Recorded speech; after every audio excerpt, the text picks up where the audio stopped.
¿Cuál fue la verdadera razón de la caída de la Unión Soviética? ¿Fue realmente económica? Esto es Realpolitik Room. Bienvenidos.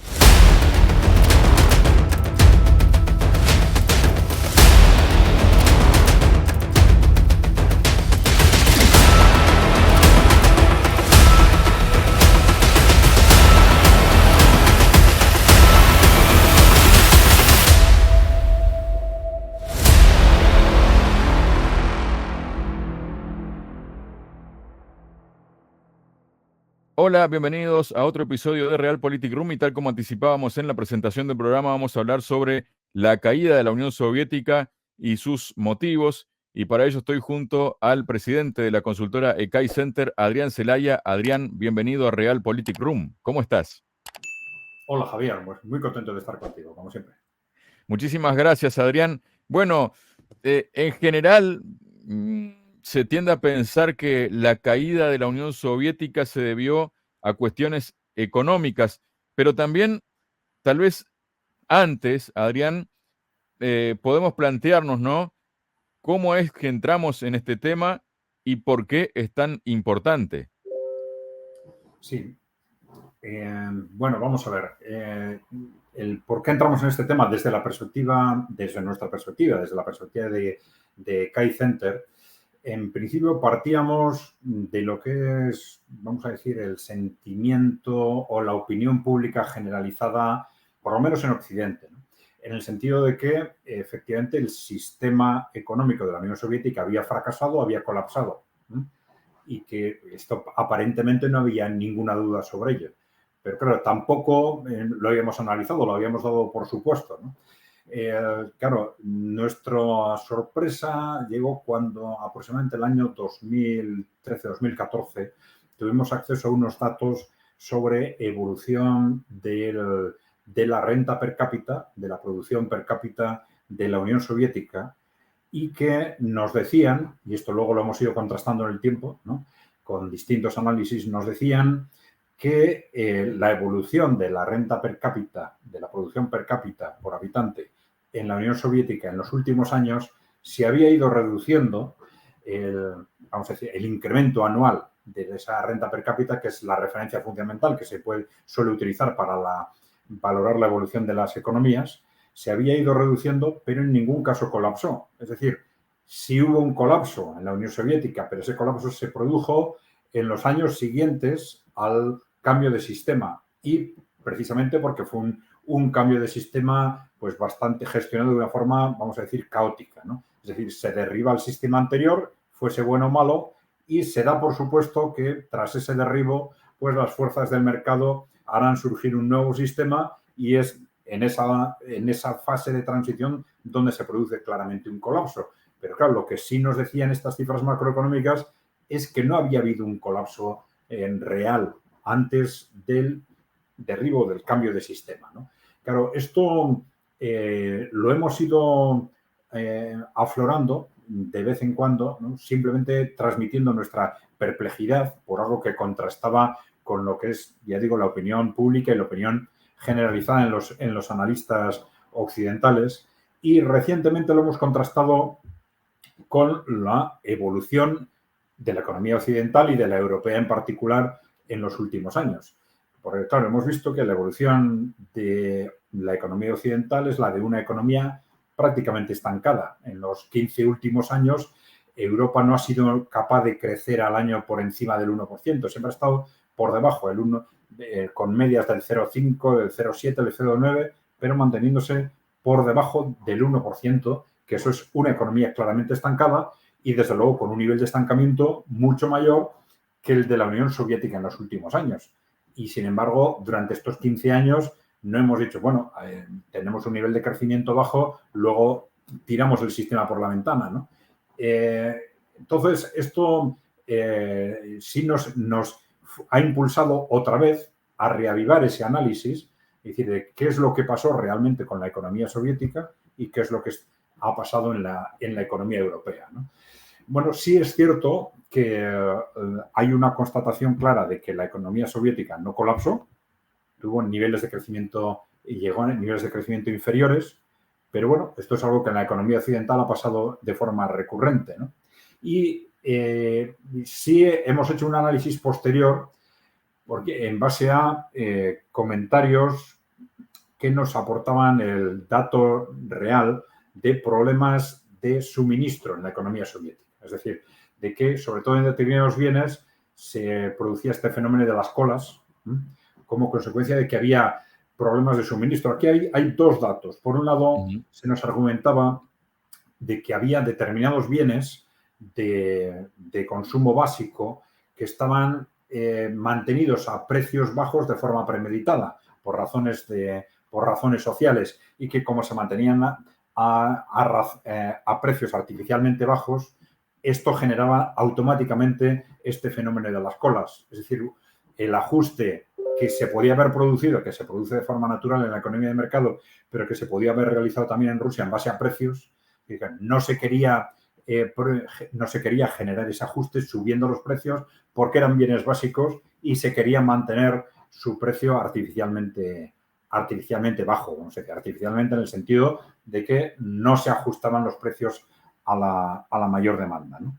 Bien, pero por otro lado, sí vemos analizando la estructura de la economía soviética, vemos una estructura en la que había fácilmente problemas de suministro como consecuencia de que no se hacían los esfuerzos en los bienes de consumo que se podían hacer en las economías occidentales, ¿no?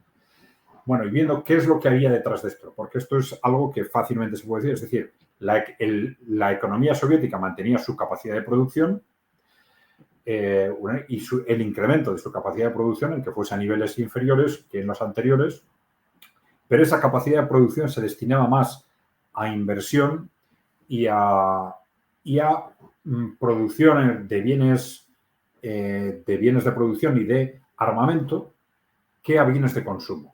Y claro, esto estaba muy relacionado con el contexto de la Guerra Fría, ¿no?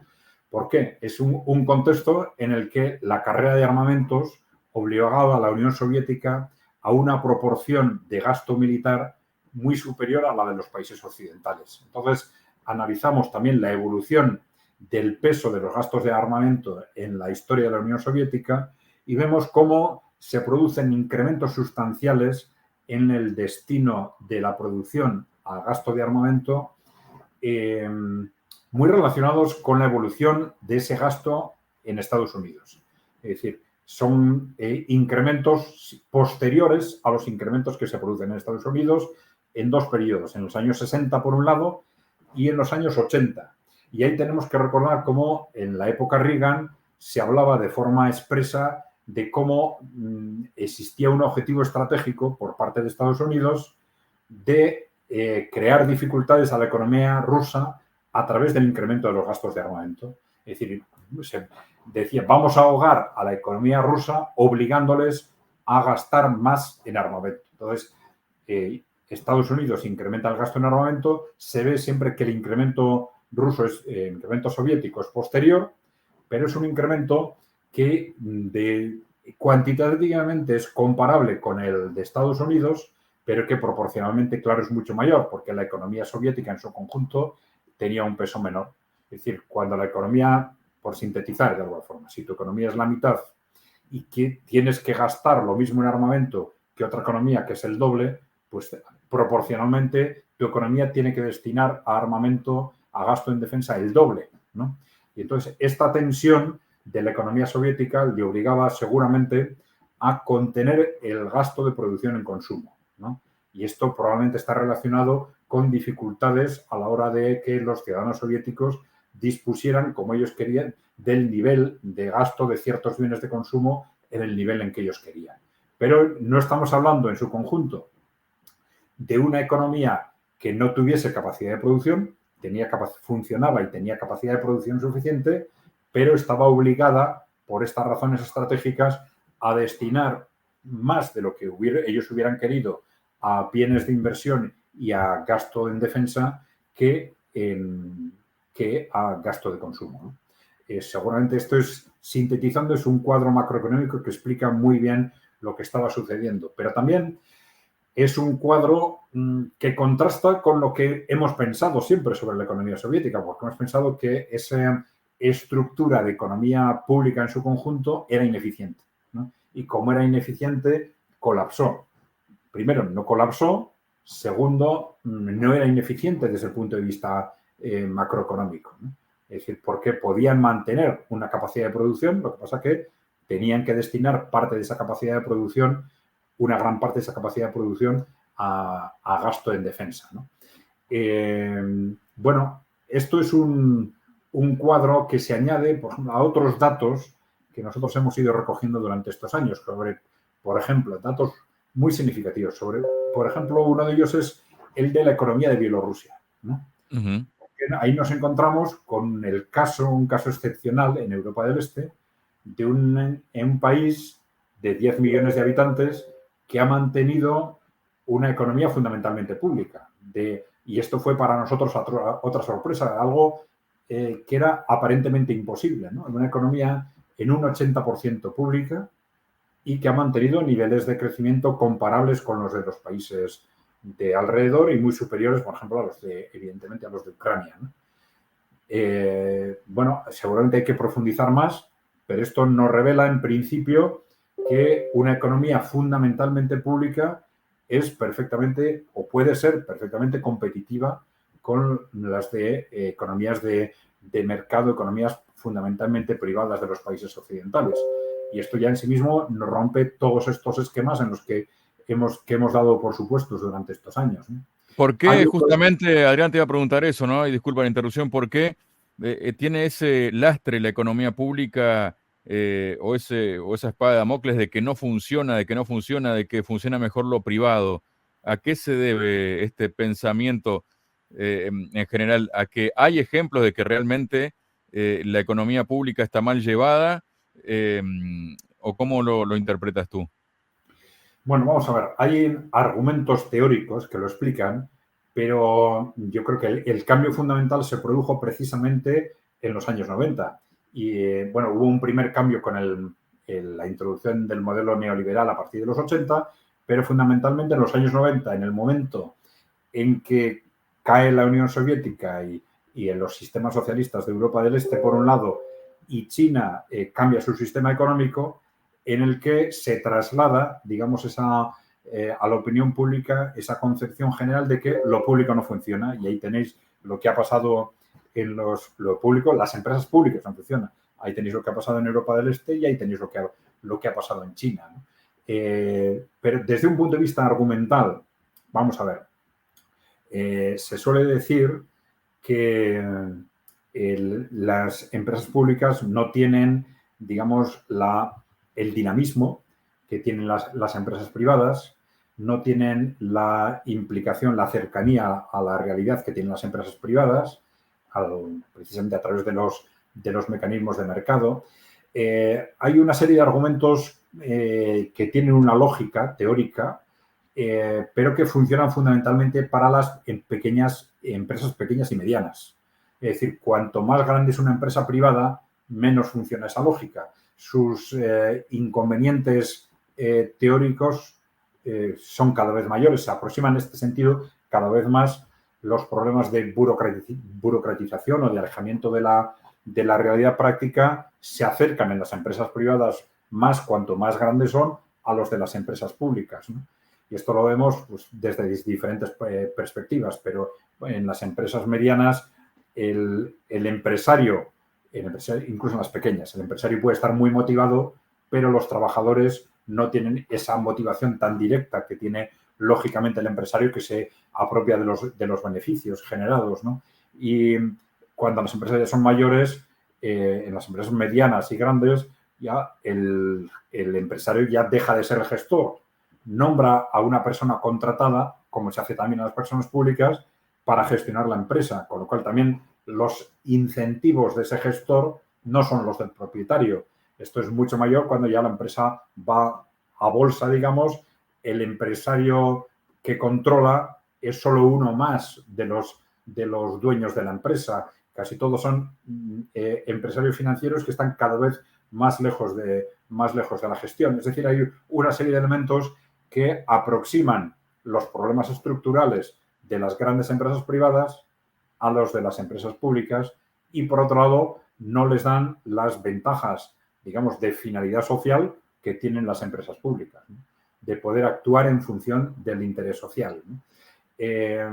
Un elemento también muy importante que para nosotros nos ha hecho reflexionar mucho al respecto es el de lo que está pasando en los últimos años en los países emergentes, ¿no?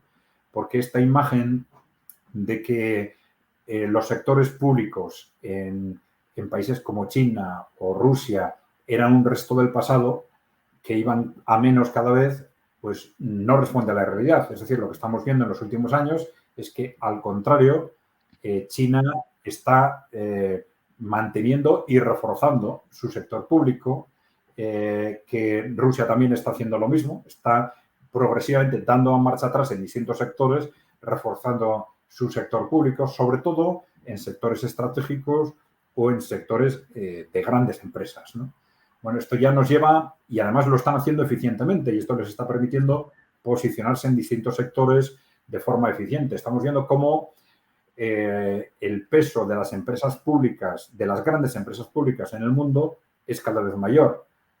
Hace 20 años eran aproximadamente un 5%, ha ido creciendo hasta cerca de un 20%, fundamentalmente gracias al impacto de China, también de otros países emergentes. Con lo cual, vemos cómo, por lo menos, nos están diciendo Rusia, China, los países emergentes, que en los sectores estratégicos y en las grandes empresas, las empresas públicas pueden funcionar también o mejor que las privadas, ¿no?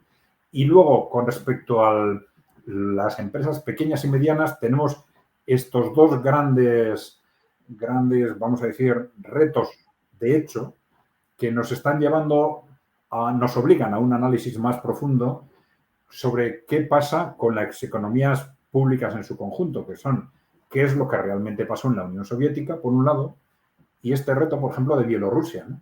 De un 80% de la economía pública y que está funcionando de una forma fundamentalmente eficiente, ¿no? Hay que profundizar más, porque, claro, esto nos podría llevar a cuestionarnos si estos problemas de acercamiento a la realidad o de implicación de los pequeños empresarios se compensan con ventajas de otro tipo, de planificación o de objetivos sociales, también incluso en empresas pequeñas y medianas, ¿no? Pero necesitaríamos una profundización que tendría que ser mucho mayor. Nosotros ahí no nos atrevemos todavía a sacar conclusiones claras, ya digo, en esos dos ámbitos. Primero, economía de Bielorrusia. Segundo, últimos años de la economía soviética, ¿no? Que es lo que realmente pasaba en su conjunto. Adrián, a grandes rasgos, se puede decir que, y de acuerdo a la situación económica europea actual, el PIB y demás, ¿no? Y teniendo en cuenta también la situación económica de la Unión Soviética en el momento de la caída, su PIB y demás, se podría decir que económicamente hablando y cortando muy grueso, la Unión Soviética económicamente cayó por mucho menos de lo que podría o de lo que le está pasando a la Unión Europea hoy en día? Bueno, yo diría que desde el punto de vista económico esto es muy claro, ¿no? Hay que tener en cuenta que ese estancamiento de 15 años de la Unión Europea viene después de un periodo de casi 30 años de crecimiento progresivo, de acercamiento a esa situación de estancamiento. Pero es que además ese estancamiento lo estamos manteniendo a costa del hundimiento demográfico, que ha sido fundamental para impulsar el mantenimiento de la economía, y de un creciente sobreendeudamiento.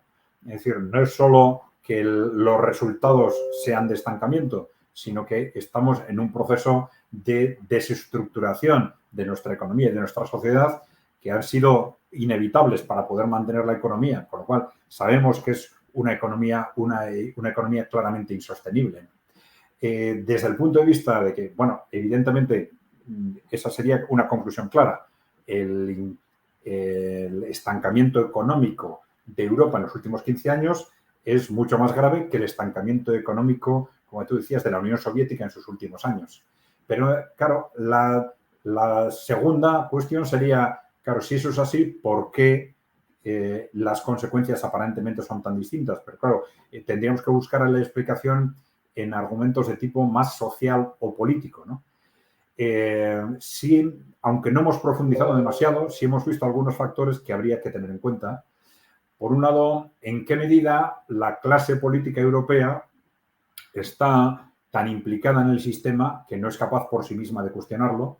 Y al contrario, es posible que la clase política que controlaba la Unión Soviética tuviese incentivos muy claros en el cambio de sistema. Y esto, algunos autores lo han apuntado, tiene una lógica evidente, pero una lógica que nosotros la hemos visto también en todo tipo de movimientos sociales, no solo en los países socialistas, sino que lo vemos en las cooperativas, lo vemos en organizaciones sociales, en las que hay un constante, vamos a decir, desasosiego en los gestores, porque sus retribuciones no son las que podrían conseguir con niveles de gestión o complejidad de gestión similar en una empresa de tipo capitalista. Es decir, en cooperativas o en ONGs, por ejemplo, con una complejidad, un número de trabajadores importante, y dices, si esto fuera una empresa capitalista, y yo fuese el dueño, yo podría ser millonario, ¿no?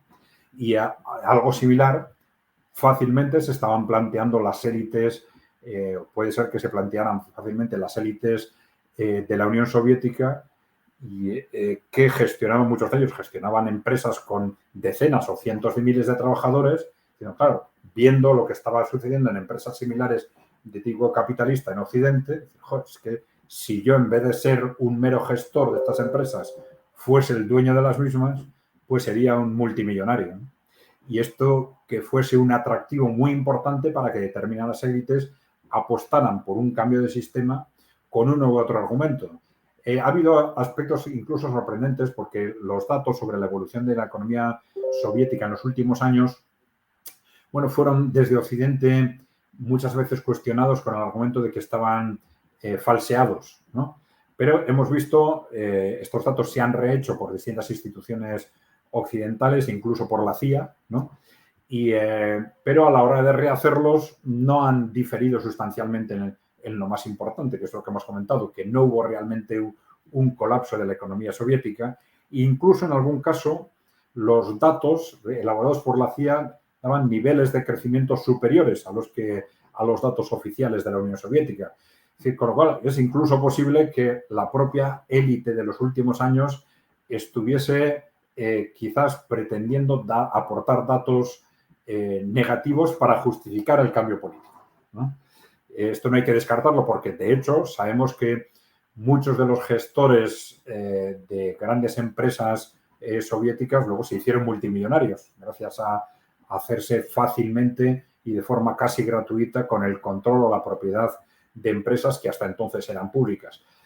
Bueno, evidentemente pudo haber otros factores de tipo político, como la presión internacional, el impacto de la Guerra Fría, esta presión por el mantenimiento de unos costes de un gasto militar disparatado, las tensiones por el carácter plurinacional de la Unión Soviética, bueno, una serie de factores sociales o políticos que pudieron empujar a un cambio político caótico, ¿no? Y a un cambio económico caótico. Nosotros ahí no hemos profundizado suficientemente, pero sí parece claro que ese cambio, ese hundimiento de la Unión Soviética hay que buscarlo fundamentalmente en factores políticos, sociales, más que en factores económicos.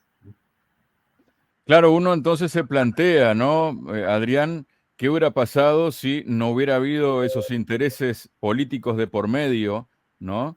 Respecto a la caída de la Unión Soviética desde dentro, y qué hubiera pasado si también la Unión Soviética no se hubiera visto abocada a ese gasto militar, ¿no? Sí, vamos a ver, ahí podemos especular, ¿no? En dos direcciones. Por ejemplo, hay quien ha hecho referencia a que algunos sectores apostaban por una evolución similar a la de la economía china, pero que esto no fue posible por el caos político que se generó en la época de Gorbachev.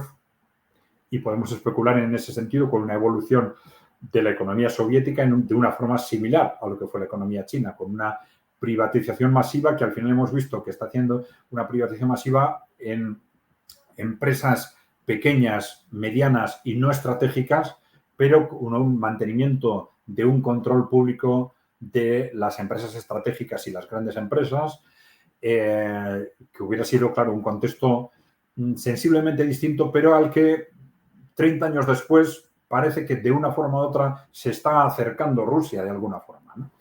Y otra especulación podría ser una evolución similar a la que se ha registrado en Bielorrusia, ¿no?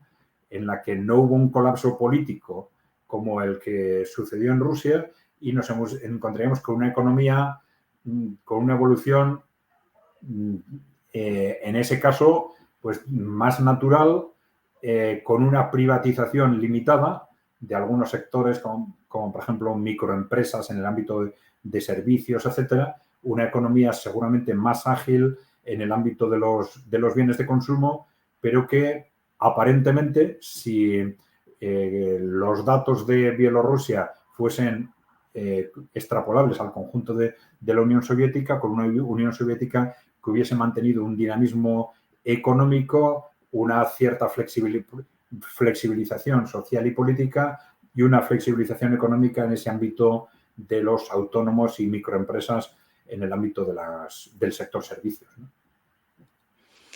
¿Qué otras cosas se pueden agregar a esto de lo que estamos hablando para redondear, Adrián? Bueno, podemos agregar las incógnitas, ¿no? Es decir, bueno, desde dos perspectivas. La más importante para nosotros es lo que tenemos que hacer al respecto en Europa o en Occidente, ¿no? Es decir, lo que esto nos dice con respecto a nuestra capacidad de análisis y a lo que tenemos que revisar cara al futuro. Durante la posguerra tuvimos un sector empresarial público muy importante, que fue muy importante para mantener ese dinamismo económico de la posguerra y crear esa estructura de lo que hemos llamado el estado del bienestar. Que quizás esto lo cuestionamos, hemos pensado que por razones de teoría económica, pero seguramente lo hemos cuestionado excesivamente. Y que si tenemos en cuenta lo que ha pasado en los últimos 15 años y la falta de dinamismo de nuestro sector privado, pues es muy posible que reactivar la capacidad de dinamismo público empresarial cara al futuro, pues sea un elemento central de nuestras políticas públicas y de nuestras políticas económicas de aquí en adelante. Claro, tenemos barreras teóricas, conceptuales y políticas tremendas en este sentido. Tenemos muchos responsables políticos que rechazan el concepto de empresa pública sin más análisis, ¿no? Y claro, esto nos está diciendo que sin cambiar de clase política es muy difícil empezar a utilizar los aspectos positivos que nos puede aportar las empresas públicas y el sector público empresarial, pero que esto puede ser algo imprescindible para el futuro. Si las empresas privadas no funcionan, y de hecho, como digo, en los últimos 15 años apenas están invirtiendo, en Europa la inversión en I+D está estancada, hemos perdiendo posiciones constantemente en unos y otros sectores por falta de dinamismo. Bueno, pues es muy fácil que pudiéramos realizar apuestas estratégicas claves en base, como están haciendo los países emergentes, a apuestas por grandes empresas públicas que dinamizaran la inversión, la investigación y la innovación en sectores claves. Pero esto lo podemos argumentar desde un punto de vista teórico, pero tenemos una Europa paralizada en el ámbito teórico, en el ámbito del análisis empresarial, del análisis económico y, sobre todo, fundamentalmente, en el ámbito político. Una clase política que es incapaz de analizar. Esto es lo que nosotros les estamos pidiendo, analizar con objetividad, qué es lo que la empresa privada y la pública puede aportar a la sociedad europea, ¿no? Porque esto es lo que observamos ahora claramente en los países emergentes, ¿no? Podemos decir que superaron de alguna forma el mito de que todo lo público es siempre mejor y que ahora tienen una capacidad en países como China o Rusia de analizar con objetividad en cada caso qué es lo que las empresas públicas y las privadas pueden aportar a la sociedad y tomar decisiones en función de ello. Y es una capacidad que nosotros perdimos totalmente en Europa y que tenemos que recuperar de forma inmediata si queremos ser capaces de hacer frente a los retos de futuro, ¿no? Vamos a intentar analizar con objetividad qué es lo que la empresa pública y la privada aporta y tenemos que analizar en cada caso, en cada empresa, en cada sector, qué es lo que uno y otro sistema pueden aportar. Pero si no somos capaces de superar los prejuicios ideológicos al respecto, pues vamos a mantenernos en una especie de callejón sin salida del que al final no va a poder salir ni la economía europea ni la sociedad europea, ¿no? Muchas gracias, Adrián, por tu presencia este día en Realpolitik Room. Muy bien, Javier, gracias a ti y encantado de colaborar contigo.